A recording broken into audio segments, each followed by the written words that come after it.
بسم اللہ الرحمن الرحیم نحمده ونصلی علی رسوله الکریم اما بعد فقد قال اللہ تبارک وتعالی فی القرآن المجید والفرقان الحمید اعوذ باللہ من الشیطان الرجیم بسم اللہ الرحمن الرحیم وهو يتولى الصالحین صدق اللہ العظیم اللہم صلی علی سیدنا محمد وعلى آل سیدنا محمد وبارک وسلم۔ مستند رستے وہی مانے گئے، مستند رستے وہی مانے گئے، جن سے ہو کر تیرے دیوانے گئے، لوٹ آئے جتنے فرزانے گئے،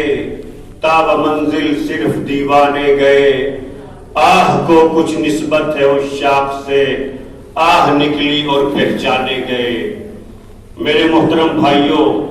جو آیت میں نے آپ لوگوں کے سامنے پڑھی، اس میں اللہ تبارک و تعالی ارشاد فرماتے ہیں وَهُوَ يَتَوَلَّى الصَّالِحِينَ کہ اللہ تبارک و تعالی نیک لوگوں کا سرپرست ہے، نیک لوگوں کا نگہبان ہے، نیک لوگوں کا پروٹیکٹر ہے۔ یعنی جس طریقے سے باپ اپنے بچوں کا ذمہ دار ہوتا ہے،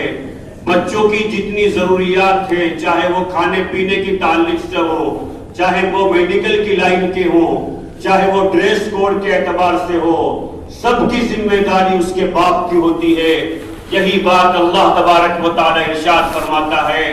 کہ اے میرے بندو، اگر تم گناہوں سے سچی پکی توبہ کر لو، اگر تم گناہوں سے پاک زندگی گزارو، اگر تم میری مان کر کے زندگی گزارو، تو میں تمہارا سرپرست بن جاؤں گا، پھر میں تمہارے مسائل کو حل کر دوں گا،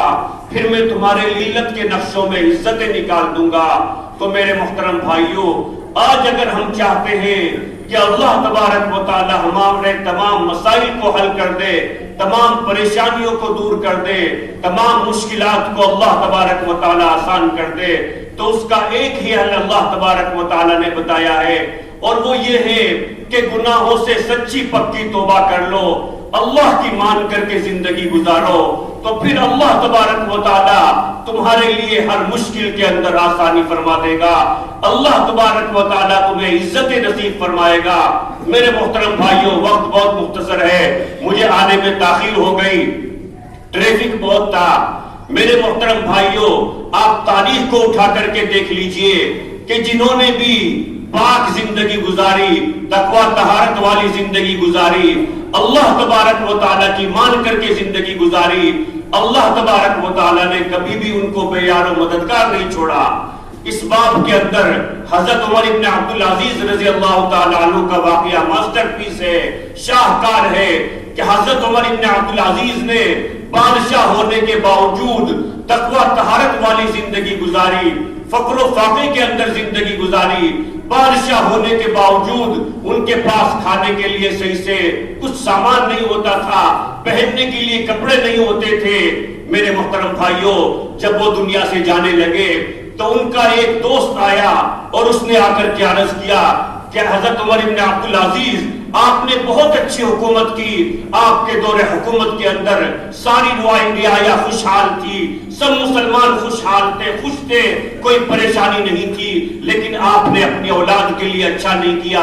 آپ دنیا سے جا رہے ہیں، آپ نے اپنی اولاد کے لیے بینک بیلنس نہیں چھوڑا، وہ فقیر بنا کر کے جا رہے ہیں۔ آپ سے پہلے جو بادشاہ گزرے ہیں انہوں نے اربوں خربوں کی پراپرٹی چھوڑی اور آج ان کی اولاد عیش کر رہی ہے۔ میرے محترم بھائیوں، یہ سن کر کے حضرت عمر ابن عبدالعزیز رضی اللہ تعالیٰ عنہ لیٹے ہوئے تھے، بیٹھ گئے اور ارشاد فرمایا کہ دیکھو، میں نے اپنے بچوں کو تقوی طہارت والی زندگی سکھائی ہے، ان کی اچھی تربیت کرنے کی کوشش کی ہے، ان کو اچھا مسلمان بنانے کی کوشش کی ہے۔ اگر وہ میری تربیت سے اچھے مسلمان بن گئے ہیں تو مجھے ان کی کوئی پرواہ نہیں کہ ان کے پاس پیسہ ہے یا نہیں ہے، اس لیے کہ اللہ تبارک و تعالیٰ خود قرآن کریم کے اندر ارشاد فرماتا ہے وَهُوَ يَتَوَلَّى الصَّالِحِينَ کہ میں نیک لوگوں کا سرپرست ہوں۔ اللہ تبارک و تعالیٰ ان کی سرپرستی کرے گا، ان کی ضرورت ضروریات کو پورا کرے گا، اور اگر خدا نخواستہ وہ میری تربیت سے بھی نیک نہیں بن سکے تو بھی مجھے ان کی کوئی پرواہ نہیں،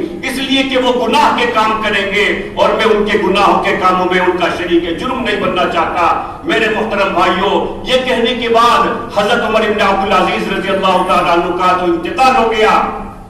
لیکن امام شافعی نے غالباً لکھا ہے کہ ان کے انتقال کے کچھ دنوں کے بعد ہم نے دیکھا کہ جو پہلے بادشاہ اپنے بچوں کے لیے اربوں خربوں کی جائیداد چھوڑ کر کے گئے تھے، انہوں نے عیاشی میں سب کچھ اڑا دیا، اور میں نے جامع مسجد کے چوراہے پر ان کو بھیک کا کٹورا لے کر کے بھیک مانگتے ہوئے دیکھا، اور میں نے حضرت عمر بن عبدالعزیز کے 11 بیٹوں کو دیکھا کہ آنے والے بادشاہ نے ان کے ایک بیٹے کو گورنر بنایا، پھر دوسرے بیٹے کو گورنر بنایا، حتیٰ کہ حضرت عمر بن عبدالعزیز کے 11 بیٹے ایک وقت کے اندر گورنر بنے ہوئے تھے، کیونکہ آنے والے بادشاہ کو حضرت عمر بن عبدالعزیز کے بیٹوں سے زیادہ تعلیم یافتہ، ان سے زیادہ ایجوکیٹڈ، ان سے زیادہ ٹرینڈ، ان سے زیادہ اچھا بندہ ملتا ہی نہیں تھا، تو انہوں نے 11 بیٹوں کو گورنر بنا دیا، اور حضرت عمر بن عبدالعزیز کے ایک بیٹے نے ایک وقت میں اللہ تبارک و تعالیٰ کے راستے میں 1100 گھوڑے دیے۔ تو میرے محترم بھائیوں، جہاں ہم اس بات کی فکر کرتے ہیں کہ ہماری اولاد کے لیے ہم بینک بیلنس چھوڑ کر کے جائیں، اس کی فکر کر سکتے ہیں، لیکن اس کے ساتھ ساتھ اس سے زیادہ ہمیں اس بات کی فکر کرنی چاہیے کہ ہم اپنی اولاد کو نیک بنا کر کے چھوڑ کر کے جائیں، ہم انہیں نیک بنائیں، ان کی اچھی تربیت کریں تاکہ وہ اللہ تبارک و تعالیٰ کی سرپرستی میں آ جائے، اور جو بھی اللہ کی سرپرستی میں آ جائے گا اللہ تبارک و تعالیٰ اس کو کبھی ضائع نہیں کرے گا۔ آج اگر باپ کی سرپرستی میں اولاد ہوتی ہے تو اس کو فکر نہیں ہوتی، اگر کسی دادا جان کی تربیت میں ہوتی ہے اس کو فکر نہیں ہوتی۔ تو میرے محترم بھائیوں، اگر ہم نیک بن جائیں گے، اپنی اولادوں کو نیک بنا دیں گے تو اللہ کی سرپرستی میں آ جائیں گے، اللہ کی مدد کا ہاتھ ہمارے سروں پر آ جائے گا، اور جس کے سر پر بھی جس کی بیک اللہ تبارک و تعالیٰ کرے، جس کی پشت اللہ تبارک و تعالیٰ تھپتھپائے، جس کے ساتھ اللہ کی مدد ہو، اس کا کچھ نہیں بگاڑ سکتا، کوئی کچھ نہیں بگاڑ سکتا۔ دعا کرے کہ اللہ تبارک و تعالیٰ مجھے بھی اور آپ لوگوں کو بھی گناہوں سے سچی توبہ کرنے کی توفیق عطا فرمائے اور اچھی زندگی گزارنے کی توفیق عطا فرمائے، تاکہ ہم اللہ کی سرپرستی میں آ جائے، تاکہ اس کے طفیل اللہ ہماری دنیا بھی بنا دے اور آخرت کی کامیابی بھی ہمارے حصے میں ڈال دے۔ وآخر دعوانا الحمدللہ رب العالمین۔